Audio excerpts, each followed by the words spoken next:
What is going on, everybody? 2Bubs29 back in the lounge again. Make sure to kick back, relax, and grab some snacks.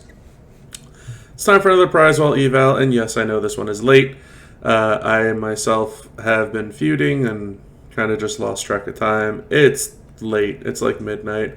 I'm going to go pass out and get ready for the podcast in 10 hours. So, anyway, I didn't want to leave y'all hanging. Again, I know it is very late. So I will get this posted up as soon as I can. But wanted to talk about the Clash in the Sand prize wall. This was where you got your sand towers. Prize wall. I don't know. Like I'm so used to calling them medallions and stuff, but I guess they're sand castles, sand towers. I don't know. Let's not waste any time. The Haku plate, solid plate. You'll probably get another chance at it in the future. If you're a whale and don't have anything else that you need from the wall, then sure, go for it. To me, the number one win from this was the Rainbow Snowfall plate. 500% gem damage for snowfalls. That's insanely strong. It's a yeet. It's a Punk's gauntlets. It's, these guys right here, it's just for snowfalls instead. Those are color turns. Those are column breaks. The cool thing about this one, you only need 4 of them instead of 6 of them, so that's kind of the gimme on that one. A green rumble plate, good plate, not worth the price tag. Speaking of the Yeet and the Punk's gauntlets, again, very OP plates, very strong for a lot of characters on your roster, definitely worth looking into. Ministry business plate, very. If I was going to have to choose, again, Snowfall, 100%. Punk's gauntlets is good for the color turn characters. If you have them on your account, go for it. The Yeet plate is good for a lot of the column break characters. There's probably more of those than color turns, so maybe worth getting a Yeet over a Punk's gauntlets. If you're missing any plate, get the one that you're missing, not get a third one of another one and then have 0 of the other, and then you're going to be pretty upset. Shades of Rains, definitely not worth the price tag. Let me talk to you plate, definitely not worth the price tag. The Tiffy plate is solid. I don't know if it's worth the price tag, specifically speaking. Especially with how much else is on this prize wall. Really good stuff. The specific color snowfall plates, hard skip. Don't even waste your time looking at them. Now, character-wise, Muda, really, really, really good. Solid with some purple plates like the, old break 3, generate 7, and break 4, generate 10, and really, really good with a rumble plate. Like, still tippy top-notch. But with all the reversals coming out nowadays, he can be countered by gem damage increase. He can be countered by MP gain, so kind of annoying, but still really damn good. Rex, super awesome coach, 50% all finisher move damage, and he's still very good. Again, he's countered by pyros and gem damage increase, but everybody's countered by everything pretty much these days. Trish. Outside of Jackie, she's the best attitude female in the game. So second best if you include Jackie. She's really good, pretty solid, decent tricks there. Can be up there in terms of, talks for top 5, possibly a podium spot. That's neither here nor there. I would suggest getting her if you don't have Jackie. That would be my 2 cents. Bionic Redneck, to me, best powerhouse in the game, because he doesn't really get reversed by anybody. So I like the speed, I like the damage, I like the non-reversible nature of him, so pretty damn strong. Very, very good. Solid trainer for +2 black MP and 2 black submission turns. Muscle Man, to me, nothing more than a CSS at this point. Jade Cargill, same thing, nothing more than a CSS at this point. They're good, they're not great. You could probably use a better striker or a better legend, a better showboat, or a better modern than either of those two. Again, for CSS purposes, those would be fine to get. Nia Jax on this wall for less than 10k is astounding to me. I think that was such a good price tag, people thought it was a mistake, so worth getting if you don't have Nia. And Devon used to be one of the most paywalled characters in the game. So the fact that he's out here for about 8,000 prize wall is very, very good. And he's also a good character. Now we get down to the other skill plate section, not like the Omega skill plates, but still very good. To pair with your Yeet plate, you have the Devil's Drip plate. Very solid skill plate there. The Dirty Deeds, you probably don't need. You're probably getting them from Talent Up, from Feud, rewards, stuff like that. Not really worth it. Nearing end plate, very similar. Again, you're probably getting these from Talent Up, from Feud Rewards, etc. Good plate for less than a handful of people.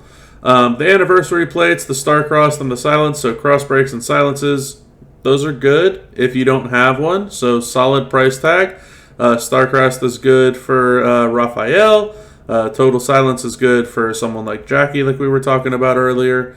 Valkyrie's Crest, I love this on Showboat holographic Cena. You could trigger the red moves like 7 times on the same turn, so his numbers go astronomical.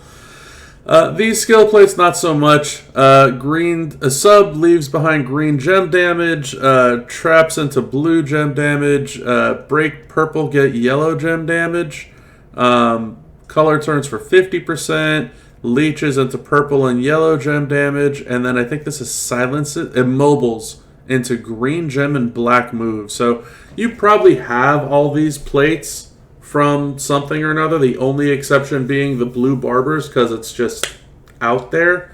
If you feel like you have extra prize wall laying around and want to get them, sure, but definitely not something to be like, that's what I'm going for. Shards, not full characters, but shards of characters. So Io is fantastic, but I don't like how she's countered by everything. This feud kind of speaks volumes to that. Can't fight somebody that has an MP gain reversal. Can't fight somebody that has a trap gem reversal, which is Io herself. So that's pretty annoying. And then can't fight anybody with a multi-gem reversal. So someone like Jackie, Liv, Zombie, just Indy. Like, frustrating experience. That being said, if you don't fight those characters, she's crazy good, crazy strong. Drew McIntyre, the Chosen one of the best PGs in the game.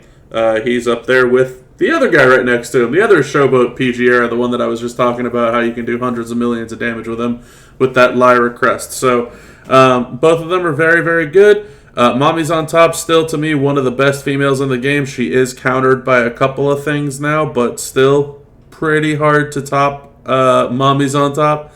OTC, very, very strong still to this day in the game. Regal, super OP in this game.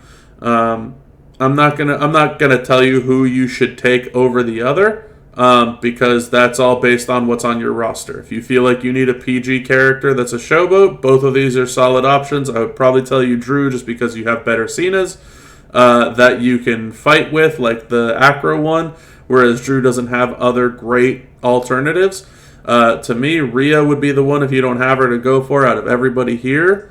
Io's very cool and obviously going to be used as a CSS. OTC is very good, but that's neither here nor there.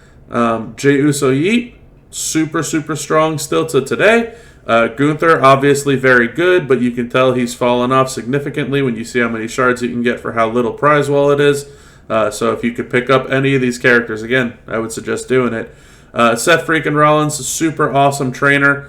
Liv Morgan, very annoying with the move at the MP gain reversal, and still very good. LA Knight, again, I don't know why they keep having him. I'm not sold on him, never have been, probably never will be.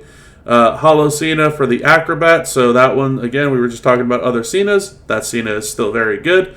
Bex, my Bex is fantastic in feud, hitting over 100 mil, very easy with the 2 purple moves, it's fantastic. Powerhouse Cody, very good if you have his winter gear.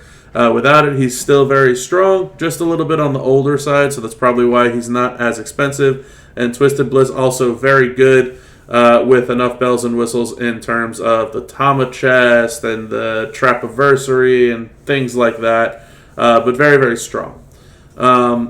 Moments. So Ministry of Darkness moment token, I remember doing like 4 videos or 6 characters, something like that, with that moment.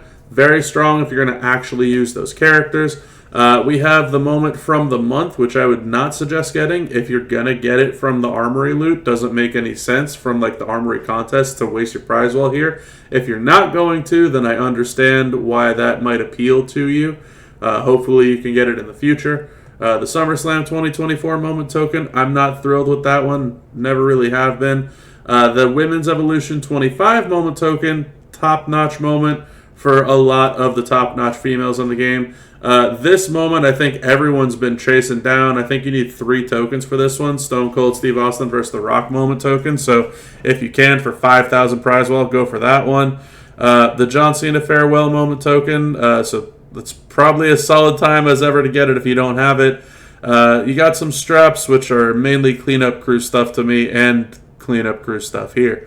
So I know that you can see that I have 0 prize wall and nothing's been bought. This is on the content creator account because I was busy feuding on my main account, or on my account, not this. This isn't like a sub account. But I did get the Rainbow Flurries plate. That was the one thing that I was absolutely sold on getting. And I think I have like 7,000 or 8,000 left over, something like that. So I'm not worried about any of those plates. I'm not worried about any of those characters. I don't know if I have enough for like the Silence plate. Maybe the blue Barber Shears plate. I don't know. And if anything, I'm just going to go with the cleanup crew stuff here and just kind of shore up the resources because tokens are never going to expire. None of them will. You're going to always use tokens. Coins are never going to get, expired. So nothing wrong with picking up resources if you really have nothing else to look forward to or to get. But hey, look, that's going to be it for this one. I'm going to try and wrap up as quickly as I can here because I don't want to keep this waiting too much longer. And hopefully you guys have something to read or look forward to or listen to while you're feuding towards the end or once you're done with feuding. So I'm going to go ahead and get this out there. If you like the video, make sure to like the video. If you haven't done so already, hit that subscribe button to stay in tune with all the additional content I keep on trying to put out there. Share with all your friends if they're awake at this hour, which they're probably not, but if they are, do it. Let them know what they can get from this prize wall if they haven't already clicked the buttons. And let me know what you thought of the video in the comments section below. Did you get anything good? Did you feel like you missed out on this one? Do you feel like this was a great prize wall, a horrible prize wall? For me, I thought this was a fantastic prize wall. To me, this is great. Lots of skill plates on here that are top-notch. Lots of great characters. More skill plates. Great shard wall. Moments. Like, this has everything on it. And some. So, anyway, that's going to be it for me on this one. So, until next time, y'all. Have a good one. Bye.